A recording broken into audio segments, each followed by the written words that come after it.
आणि आता बातमी येते अजित पवारांच्या राष्ट्रवादीची। अजित पवारांच्या राष्ट्रवादीचे संभाव्य 25 उमेदवार ठरल्याची सूत्रांची माहिती आहे। पक्षांतर्गत बैठकीमध्ये अंतिम निर्णय झाल्याची सूत्रांची माहिती आहे।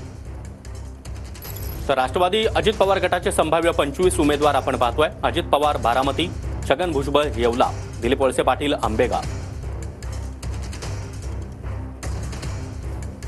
धनंजय मुंडे परळी, हसन मुश्रीफ कागल, नरहरी झिरवाळ दिंडोरी, आदिती तटकरे श्रीवर्धन, संग्राम जगताप अहमदनगर, दिलीप मोहिते पाटील खेड आळंदी, संजय बनसोडे उदगीर, इंद्रनील नाईक पुसद, मकरंद आबा पाटील वाई खंडाळा महाबळेश्वर। आमची बोलणी व्यवस्थित सुरू आहेत।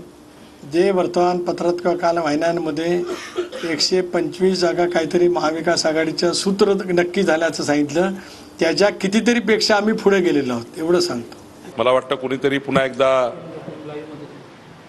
जे याद्या प्रकाशित केल्या यामध्ये मला तथ्य वाटत नाही। तोपर्यंत आमचे तीनही नेते एकनाथजी, देवेंद्रजी, अजितदादा तिघही जॉईंटली प्रेस कॉन्फरन्स होत नाही तोपर्यंत काही कुणाचं वक्तव्य याला काही अर्थ नाही। आमची उमेदवारांची यादी आता जवळपास फायनल होण्यात आलेली 25 लोकांची, आणि ती सुद्धा लवकरात लवकर आदरणीय मुख्य नेते आमचे शिंदे साहेब जाहीर करतील।